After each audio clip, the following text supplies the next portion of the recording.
Mr. Speaker. I call Dennis O'Rourke. Mr. Speaker, New Zealand First will support the Coroners Amendment Bill to the Select Committee. The work of coroners is often underrated, but it is very important work. The 2006 Act has gone a long way to modernise and improve the service, and this amendment will hopefully deal with some of the remaining issues. Strengthening coroners' recommendations are covered in new section 57A. Clause 1 reconfirms that a coroner can make comments or recommendations during the course of inquiry or as part of the findings.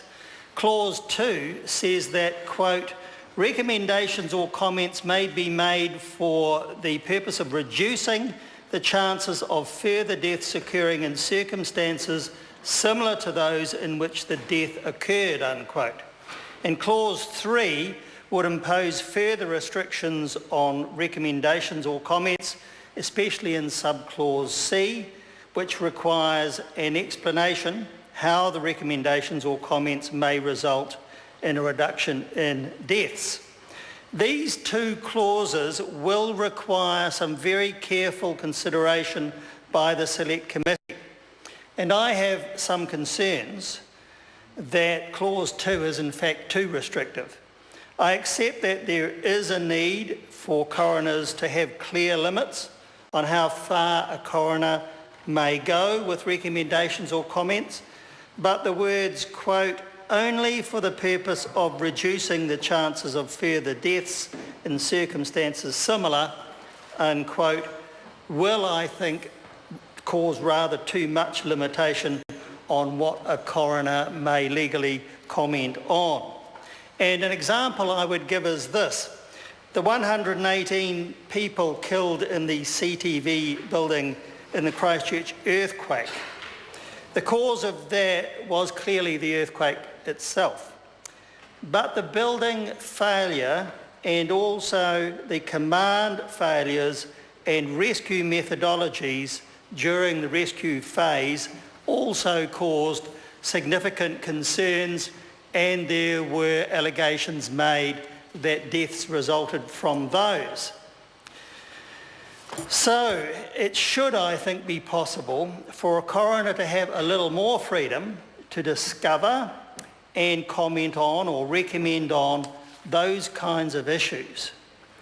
And whether fewer deaths may result in similar events or not isn't really all that important. So those are words that we should, I think, take another look at. Otherwise, we might end up with an act which does less than we need it to do. This amendment may in fact remove a coroner's ability to comment and make recommendations on matters which are of great importance, thus creating a gap in the system. So I'll be likely seeking some amendment or at least some robust discussion in the committee, and I would ask that Amy Adams and Jackie Dean, having heard their comments, take another look at it and perhaps think about it again. Overall, I seek a better coronial authority to comment and recommend rather than less authority to do so. The CTV building disaster also needed a commission of inquiry, of course, but the coronial and commission inquiries could both have been much more valuable in dealing with the many complex causative issues involved. There was much overlap between causes of building failure and of deaths caused by potentially by rescue efforts and so on. So we must be very careful not to be too restrictive as far as coronial inquiries are concerned. And there are many people in Christchurch like me who are deeply concerned about the lack of clear findings of cause in that case, of who contributed and about accountability. There was so much illegality and so much negligence that it deserves thorough and robust inquiry wherever we can get it, and that includes the coronial system. We've seen far too of those responsible identified and brought to book, and this government seems to be more interested in sweeping it all under the carpet instead of ensuring that its agencies have ensured full accountability. Regarding new sections 59 and 59A, I see no particular issues at this stage with these. New section 59A prevents a coronial inquiry into the death of a member of the Defence Force, only if it was caused by hostile action. So deaths such as those in the recent RNZAF Anzac Day helicopter crash would still be subject to coronial inquiry, and that's appropriate. There was a lot of confusion in that case about who was responsible to investigate what, as some of us will remember. Regarding new section 660, I agree with David Clendon. It must be mandatory for a death from any cause in official custody or care to have a coronial inquiry. And new section 14(3)(c)(1) will include in the definition of a person in official custody or care a child or young person who has been placed in custody or care under the Children, Young Persons and Their Families Act 1989. It is essential that deaths in these circumstances always be subject to coronial inquiry for what I think are obvious reasons. The avoidability of the deaths of babies can too often be hidden issues, needing full investigation even if the death was regarded as from natural causes.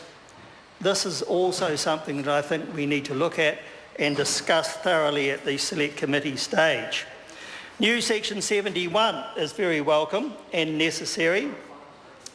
It says that if a death is self-inflicted or there is reasonable cause to suspect that the death was self-inflicted, no person may make public the method or any suspected method of the death or the place where the death occurred if the place suggests the method or any suspected method of the death or a description of the death as a suicide. There are exemptions provided for. The Chief Coroner may grant an exemption only if the Chief Coroner is satisfied that granting the exemption does not present an undue risk that other people will attempt to copy the behaviour.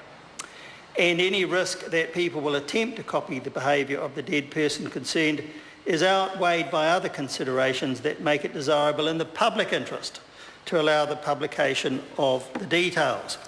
I also note with approval the new section 116A establishing a suicide and media panel to advise a coroner on applications for those exemptions. These are important matters. On the one hand, it's important not to unduly restrict the media's freedom to report, but it's also essential that reporting of suicides will not encourage copycat attempts by other people. So these new sections appear to provide for what I think is an appropriate balance, and on behalf of New Zealand First, we are very happy with those new provisions regarding sections 71 and suicide. So, Mr. Speaker, I look forward to further discussion at the Justice and Electoral Committee.